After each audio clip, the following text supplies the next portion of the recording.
2021 പിണറായി വിജയൻ തുടർഭരണം നേടിയപ്പോൾ നേടിയ ദിവസം മുതൽ പിണറായിയുടെ ഇമേജ് തകർക്കാൻ ഇവിടുത്തെ മാധ്യമങ്ങൾ കിണഞ്ഞ് പരിശ്രമിച്ചു.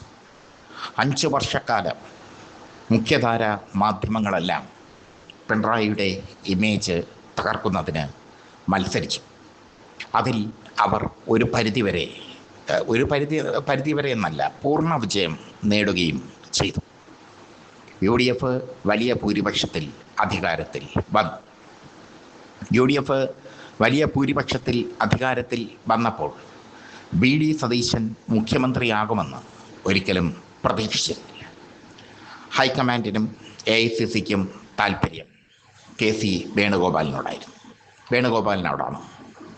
ഹൈക്കമാൻഡ് കൃത്യമായി KC വേണുഗോപാലിനെ മുഖ്യമന്ത്രിയാക്കാൻ തീരുമാനിച്ചു. പക്ഷേ അവിടെ ഒരു കളി നടന്നു. AICCയുടെയും ഹൈക്കമാൻഡിൻ്റെയും തീരുമാനം ശരിയായിരുന്നു. MLA മാരുടെ പിന്തുണ KC വേണുഗോപാലിനായിരുന്നു. KPCCയുടെ പൂർണ്ണ പിന്തുണ KC വേണുഗോപാലിന് ഉണ്ടായിരുന്നു. ഇങ്ങനെ ഭൂരിഭാഗം MLA മാരും KPCCയും പിന്തുണച്ചിട്ടും KC വേണുഗോപാലിനെ മുഖ്യമന്ത്രിയാക്കാൻ കഴിഞ്ഞില്ല AICCക്ക്.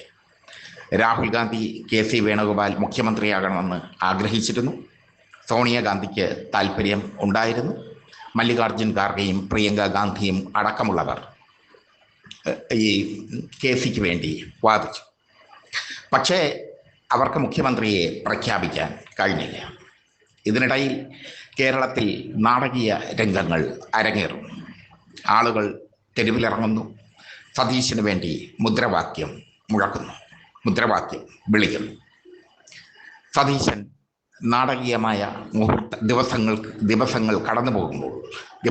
നാടകീയമായി കടന്നു പോകുന്നതിനിടെ മുഖ്യമന്ത്രിയായി അധികാരം ഏൽക്കുന്നു. ഇവിടെയാണ് സതീശൻ എന്ന് പറയുന്ന വ്യക്തി എങ്ങനെ KCയെ തള്ളിമാറ്റി അല്ലെങ്കിൽ KCയെ ഒതുക്കി എന്നത് ചർച്ച ചെയ്യപ്പെടുന്നത്. ഇന്ത്യയിലെ ഏറ്റവും സമ്പന്നരായ ബിസിനസ് ഗ്രൂപ്പുകളിൽ ഒന്നാണ് അദാനി ഗ്രൂപ്പ്. തിരുവനന്തപുരം വിമാനത്താവളം അവരുടെ കസ്റ്റഡിയിലാണ്. വിഴിഞ്ഞം തുറമുഖം അവരുടെ കസ്റ്റഡിയിലാണ്. KC മുഖ്യമന്ത്രിയാകുന്നതിനോട് അദാനി ഗ്രൂപ്പിന് താല്പര്യമില്ല. കാരണം അദാനി ഗ്രൂപ്പിൻ്റെ ശത്രുവാണ് രാഹുൽ ഗാന്ധി അദാനി ഗ്രൂപ്പിനെ നിരന്തരം വിമർശിച്ചു കൊണ്ടിരിക്കുന്നു. KC വേണുഗോപാൽ മുഖ്യമന്ത്രിയായാൽ രാഹുൽ ഗാന്ധിയുടെ വഴിയെ അദാനി ഗ്രൂപ്പിനെ തള്ളിപ്പറയും. അദാനി ഗ്രൂപ്പിന് കേരളത്തിൽ ബിസിനസ് നടത്താൻ പറ്റില്ല. അദാനി ഗ്രൂപ്പിനെ സംബന്ധിച്ചിടത്തോളം കേരളത്തിൽ ബിസിനസ് നടത്തേണ്ടത് അനിവാര്യമാണ്. അവർ കേരളത്തിൽ കണ്ണ് വെച്ചിട്ടുണ്ട്. സതീശനെ മുഖ്യമന്ത്രിയാക്കാൻ വേണ്ടി കോടികളാണ് അദാനി ഗ്രൂപ്പ് വാരിയെറിഞ്ഞത് കേരളത്തിൽ. അതിലവർ ആദ്യം ചെയ്തത് മീഡിയകളെ പർച്ചേസ് ചെയ്യുകയായിരുന്നു. ഏഷ്യാനെറ്റ്, മീഡിയ ഓൺ തുടങ്ങിയ ചാനലുകളെ പർച്ചേസ് ചെയ്തു അദാനി ഗ്രൂപ്പ്. മീഡിയകളിലൂടെ ഇടതുപക്ഷത്തിന് എതിരായ ഒരു തരംഗം സൃഷ്ടിച്ചു അദാനി ഗ്രൂപ്പ്. അവരുടെ ബിസിനസ് താല്പര്യത്തെ സംരക്ഷിക്കാൻ വേണ്ടി മാത്രം. തെരഞ്ഞെടുപ്പ് കഴിഞ്ഞ് സതീശൻ നടത്തിയ മംഗലാപുരം യാത്ര മൂകാംബിക ദേവിയെ തൊഴാനുള്ള യാത്രയല്ലായിരുന്നു. അദാനി ഗ്രൂപ്പിൻ്റെ ചെയർമാൻ കിഷോർ ആൽവയുമായി സതീശൻ ചർച്ച നടത്തുന്ന ഫോട്ടോകൾ ദേശാഭിമാനിയും കൈരളി ചാനലും പുറത്തുവിട്ടു.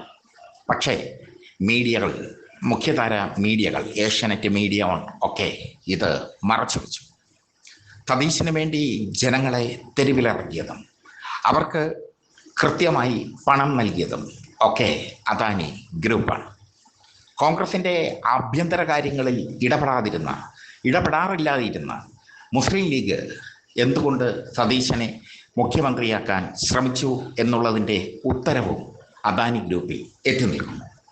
മുസ്ലിം ലീഗ് നേതാക്കളെ മനോഹരമായി പർച്ചേസ് ചെയ്തു അദാനി ഗ്രൂപ്പ്. സതീശനെ പിന്തുണയ്ക്കാൻ കോടികൾ മുസ്ലിം ലീഗ് നേതാക്കൾ വാങ്ങി. അവർ അവരുടെ പണി തുടങ്ങി. ജമാഅത്തെ ഇസ്ലാമിയും കൂടെയായപ്പോൾ മുസ്ലിം ലീഗിന് കാര്യങ്ങൾ എളുപ്പമായി. മീഡിയ ഓൺ ചാനൽ സതീശ മാഹാത്മ്യം പാടി. മുഖ്യമന്ത്രി ആയതിനു ശേഷം സതീശൻ നടത്തിയ തീരുമാനങ്ങൾ, ആ തീരുമാനങ്ങൾക്ക് ഒത്താശ ചെയ്യുകയാണ് മുസ്ലിം ലീഗിലെ മന്ത്രിമാരും MLA-മാരും. മിഷൻ സമുദ്ര എന്നൊരു പദ്ധതി, 400 കോടി രൂപയുടെ പദ്ധതി സതീശൻ കൊണ്ടുവന്നിട്ടുണ്ട്. ആ മിഷൻ സമുദ്ര അദാനി ഗ്രൂപ്പിന് വേണ്ടിയാണ് എന്നുള്ളത് വ്യക്തം.